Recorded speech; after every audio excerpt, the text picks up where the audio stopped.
उसकी तो पहचान में बॉडी नहीं आ रही। बच्चे बच गए मेरे, और बच्चे 2 कदम आगे जाने के बाद गाड़ी फट गई। लड़की का फ़ोन आया कि गाड़ी फट गई पापा, और मम्मी उसमें जल गई, कोई नहीं बचा पाया।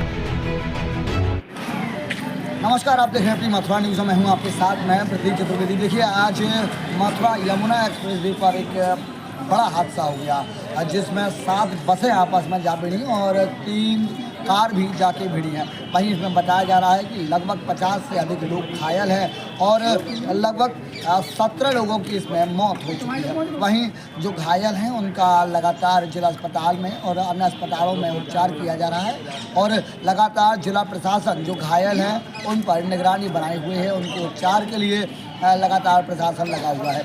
वहीं इस वक्त मैं जिला अस्पताल में मौजूद हूँ। यहाँ जो हादसा हुआ है उसके बड़ी संख्या में मरीज पहुँचे हैं और वह सभी मरीजों का आज यहाँ जिला अस्पताल में इलाज चल रहा है। वहीं इस पूरे मामले के बाद में यहाँ लगातार अधिकारी दिखाई दिए, यहाँ जिले के कमिश्नर दिखाई दिए, यहाँ DIG दिखाई दिए और यहाँ ADG भी दिखाई दिए। उनके द्वारा लगातार जो घायल हैं उनसे बातचीत की जा रही है और जो मृत हैं उनकी शिनाख्त की जा रही है। यमुना एक्सप्रेस वे पर हुआ बड़ा सड़क हादसा। घने कोहरे के कारण लगभग 4 से 4:30 बजे यमुना एक्सप्रेस वे पर आगरा से नोएडा की तरफ माइलस्टोन 127 पर हुआ बड़ा सड़क हादसा, जिसमें 90 से अधिक लोग घायल तथा 17 लोगों की मौत हो गई, जिनमें से 13 लोगों की शिनाख्त हो चुकी है। वहीं 4 लोगों की जानकारी की जा रही है।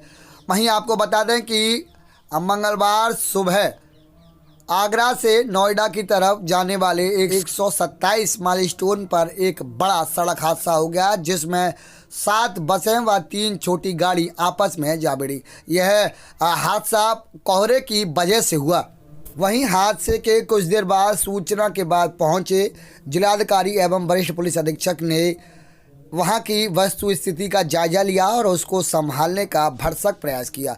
उनके द्वारा जो लोग घायल थे उन्हें उपचार के लिए अस्पताल में तथा जो लोग बस में सकुशल बचे हुए थे उन्हें गंतव्य की ओर रवाना कराया गया। इस बड़े सड़क हादसे के बाद लगातार अधिकारी जो घायल हैं उनका हालचाल लेते नजर आ रहे हैं और इस पूरे प्रकरण की मॉनिटरिंग लगातार मुख्यमंत्री जी के द्वारा की जा रही है। उनके द्वारा लगातार अधीनस्थों को निर्देशित किया गया है कि वह घायलों के लिए किसी भी चीज़ की कमी ना छोड़ें।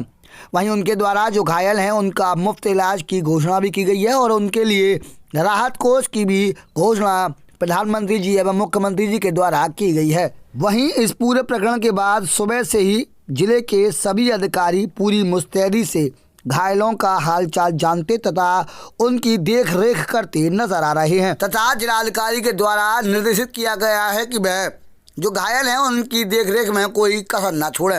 वहीं इस पूरे प्रकरण के बाद एक टीम का भी गठन किया गया है। 2 छोटी गाड़ियाँ जली हैं, इसके अलावा 7-8 छोटे 2 बस, एक टेम्पो ट्रेवलर और छोटी छोटी गाड़ियाँ भी दुर्घटनाग्रस्त हुई थी। बट प्रभु की कृपा रही कि इतनी बड़ी दुर्घटना होने के बावजूद भी देखिए जो घायल भी हैं वो सभी खतरे से बाहर हैं और प्रभु के मतलब दुर्भाग्यपूर्ण तरीके से जो अभी हुआ है 13 लोग हमारे बीच नहीं रहे हैं। उनके परिवारीजनों के प्रति माननीय मुख्यमंत्री जी ने संवेदना भी व्यक्त की है और जो घायल हैं उनको समुचित इलाज कराने के भी निर्देश दिए हैं और जो कराया भी जा रहा है और जो दुर्भाग्यपूर्ण जिनकी मृत्यु हुई है उनके परिजनों को भी अपने विवेकाधीन कोष से 2-2 लाख रुपए की आर्थिक सहायता की भी उन्होंने घोषणा की है। इसके अलावा उन्होंने हम लोगों को ये भी निर्देश दिया है कि चूँकि कोहरा इस समय बहुत गिर रहा है तो इस तरीके की व्यवस्था की जाए कि वाहनों की स्पीड कम कराई जाए, संभव हो तो कन्वॉय बना करके चलाया जाए और जो लोग ओवरटेकिंग करते हैं उन पे उस पर भी रोक लगाई जाए, जिससे इस प्रकार की घटना की पुनरावृत्ति ना हो। सर कोई जांच वगैरह की देखिए, जांच तो निश्चित रूप से कराई जाएगी, क्योंकि उसमें एक रोडवेज की भी बस की जो दुर्घटनाग्रस्त हुई जिसमें आग लगी है, और 7 प्राइवेट बसें थी जिनमें आग लगी हैं जो जल गई हैं। तो जांच निश्चित रूप से होगी, उसकी मैजिस्ट्रियल जांच होगी और उसकी मैजिस्ट्रियल जांच एडीएम प्रशासन करेंगे। अभी 13 लोगों की मृत्यु होना प्रकाश में आया है। हम लोग जो चार्ड बॉडीज़ हैं उनका डीएनए प्रिजर्व कर रहे हैं, ताकि उनके सही संबंधी जब भी आके अपनी जानकारी देते हैं तो उसका मिलान कराया जा सके। कुछ ऐसी बॉडीज़ हैं जो आइडेंटिफाइबल हैं, 3 अभी आइडेंटिफाई हो गई हैं। उनके परिजनों से संपर्क स्थापित कर उनके दाह संस्कार इत्यादि की व्यवस्था सुनिश्चित की जा रही है, और जो भी तथ्य प्रकाश में आते हैं उसके आधार पर अग्रिम कार्रवाई की जाएगी। इस संबंध में पुलिस की तरफ से एक एफआईआर भी पंजीकृत किया जा रहा है, ताकि इस पूरे इंसिडेंट की गहनता से विवेचना हो सके। जी क्या नाम है आपका? रघुवीर सिंह जी। आज ये जो सुबह यमुना एक्सप्रेस पर हादसा हुआ है, क्या कहेंगे उसको लेकर? सर हम तो सो रहे थे रात में, जब आए 3:30 बजे का टाइम था। इसके बाद जब एक्सीडेंट हुआ है तो जब गाड़ी हमारी टकरा गई तब हम वहाँ से उठे हैं, हमने देखा तो मेरे ऊपर कुछ वजन गिर गया था, तो पैर टूट गया तो मुझे निकलना भारी पड़ गया। अब इतने में उसमें लग गई आग, बस में अग्नि प्रचंड हो गई, तो धुआं घुस गया अंदर। बड़ी मुश्किल से जो आदमी निकलते चले आए। अब मैंने नहीं मुड़ के देखा कितने इसमें थे, कितने निकल गई, ये सब नहीं देखा मैंने। क्या वजह मानते हैं इस हादसे की? वजह तो सर कोयरा था। अब वो तो आप जानते ही है कि थोड़ा बहुत तो ड्रिंकिंग सर्दियों के मौसम में करते हैं ड्राइवर। तो सबसे बड़ी तो गलती ये है कि मान लो जैसे ये हादसा हो गया था, 3 बसों को टकरा गई थी। अगर 2 आदमी आगे बढ़ जाते 1 किलोमीटर दूरी पे, इनको मना करते तो इतना बड़ा हादसा नहीं होता ये, जितना बड़ा हो गया। आप बस में थे या कार में? मैं बस में था, कार में नहीं था, बस में। स्लीपर में था। कहाँ के निवासी हैं? डिस्ट्रिक्ट हमीरपुर, गाँव प्रेका। जी क्या नाम है आपका? आज जो हादसा हुआ है सुबह यमुना एक्सप्रेस वे पर, क्या कहेंगे उसको लेकर? क्या कहूँगा, मुझे उतना जानकारी तो है, मैं अंदर तो इस ये घटना हुई है। ज़्यादा बेहतर ज़्यादा बेहतर जानकारी क्योंकि वही मेरे ड्राइवर थे। तो आप कार में थे या बस में? तो बस में था। बस में थे, तो बस भिड़ी थी जाके? आगे थी, उसके पीछे ही बस थी। अच्छा। क्या हुआ मुझे पता नहीं, जानकारी पूरी तरह से, क्योंकि मैंने हल्का फुल्का लगा हुआ तो उसको पता नहीं चला। उसके बाद में